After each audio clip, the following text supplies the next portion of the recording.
who's the biggest disappointment in all of the NFL? And my answer is the 49ers. I was watching right there. I'm like, there's been no team more disappointing right now than San Francisco. You go back to where expectations were in the preseason. They're my Super Bowl pick. I thought this was the year they're going to not only get back to the Super Bowl, I thought it was going to be a rematch. Chiefs-Niners. I thought they would finally break through and get over the hump and actually win their first ring under Shanahan and co. I thought they were going to break through. This is the year. But it's not just me like going out on a limb, maybe believing in a team when no one else was. And I've been guilty of that, unfortunately, in the past. 2 years ago, the Broncos.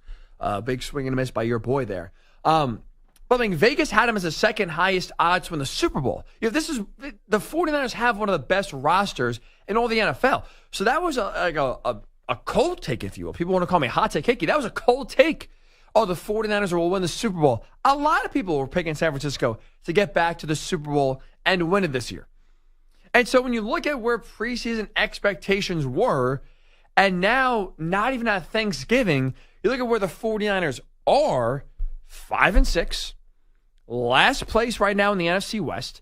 They are outside of the playoff picture altogether looking in. They're in 10th place in the NFC. And the biggest thing is their Super Bowl hopes are dead. They're over. They are not going to the Super Bowl. They have no chance this year to compete for the Super Bowl. Because even if they make the playoffs, even if they win the division, which I still think they will, when it's all said and done, they have set themselves up with their record being 5-6, where they're not going to jump the Eagles and they're not going to jump the Lions. You have to go to face at least one, most likely two, of those teams on the road in the postseason. Can this iteration of the Niners go into Philly and win?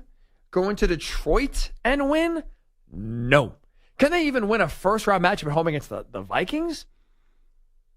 I don't think so. No. Not with how they're playing right now.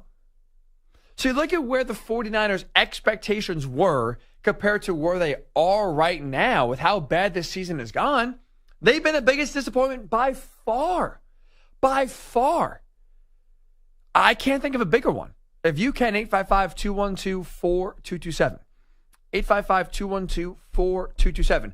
The one thing I don't want to hear, and Niner fans, this is directed at you, I don't want to hear any excuses about injuries.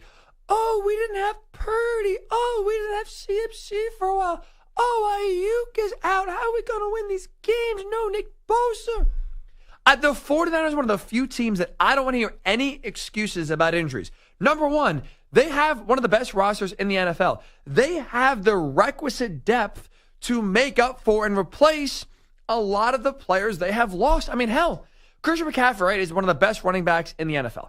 I'm not saying Jordan Mason can be Christian McCaffrey 2.0. What I can tell you, factually, is that for a large part of CMC's absence through the first 10 weeks of the year, Jordan Mason was the second leading rusher in the NFL.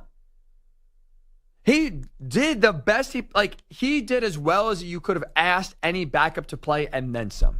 He did tremendous. Yeah, he was awesome. Juwan Jennings, normally your third, fourth receiver for the Niners, has stepped into the Brandon Ayuk role, I think, pretty well. Again, you're not replacing Ayuk, but the production you're getting from Jennings to where clearly Brock Purdy trusts him. And that's been one of his favorite targets of late. He has filled in that role as well as you can to where you're not realizing the loss of Ayuk be as drastic as you would otherwise think it would be. The Niners have good depth. And they have good players that could come in at 2 and 3 and fill in for some of these high-level players. So that's why, number one, I don't want to hear about injuries because you have good depth to replace these guys. Number two, the injuries have been staggered. You're not looking at an IR or an injury list filled with 5 stars on it at the same time. Christian McCaffrey's lost in the beginning of the year. You just lost Brock Purdy, this week, right? Nick Bosa just got hurt last week. George Kittle missed a game, but for the most part, it's been healthy. You're seeing still a lot of these, a lot of these players that have been hurt. It's been staggered to where you're missing 1 or 2 in a game, not 5 or 6. And in the NFL, 1 or 2 injuries should not be enough to have you lose a game, especially when we're talking about inferior opponents. The 49ers are better than the Rams. The 49ers are better than the Cardinals. They're better than the Seahawks.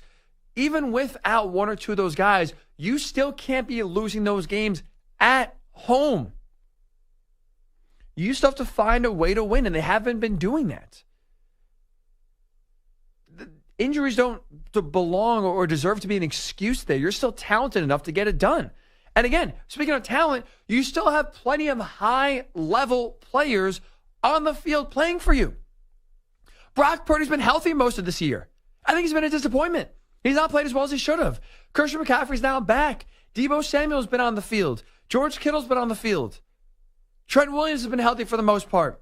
Fred Warner's still out there. Diamador Lenore's been out there. You still have plenty of high-level players on offense and defense still playing for you. Still on the field. Kyle Shanahan is still calling plays, still designing the offense. It's one of the best there is to do it. So you still have plenty of talent and brain power available to you on a week-by-week basis to where you should not be losing some of these games that they've lost at home. And even today against the Packers, look, Packers are a good team. This is not a slight at them or you should have beat them even without, Purdy and Nick Bosa. I get it. But with that said, for you to lose by 4 touchdowns to the Packers, even without your quarterback, is inexcusable.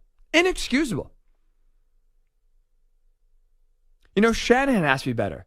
McCaffrey has to be better. This offensive line has to be better.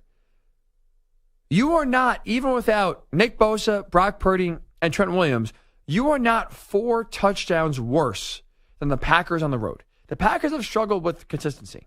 And they struggled against some of the best teams they played on their schedules. It's not like the Packers right now are running roughshod over everybody. It's not like the Packers are the Lions. They're not. If the Lions, at home blow out the Niners by 4 touchdowns, that's fitting. Okay, I could see that. That's the state of where these two teams are. I don't think right now Green Bay is that much better than San Francisco, where it should have been a rout that bad. And that's why when you look at San Francisco right now, I think even with the injuries they've suffered, they are still healthy enough, well coached enough to still be competitive and win a lot of these games that they're losing. So now the fact that we're talking about Thanksgiving being 4 days away and we are crossing the Niners off the Super Bowl contender list, I can't think of a team that had higher expectations, that has performed lower so far than the San Francisco 49ers. And don't even take my word for it. Take Kyle Shanahan, who after the game agreed with me and said injuries can't be used as an excuse for why this team is playing so poorly. I'm really not concerned right now about how many guys we missed today. We don't play good enough, so that's not a factor. But when you are missing some guys, you do have to be better. And when you have those penalties, when we didn't stop the run like we did, and then having those 3 turnovers in the second half, that's how you get embarrassed. They got embarrassed, all right. And they have the talent around the roster where they can make up for holes to a defensive end not being there, quarterback not being there, running back not being there, receiver not being there. They have enough.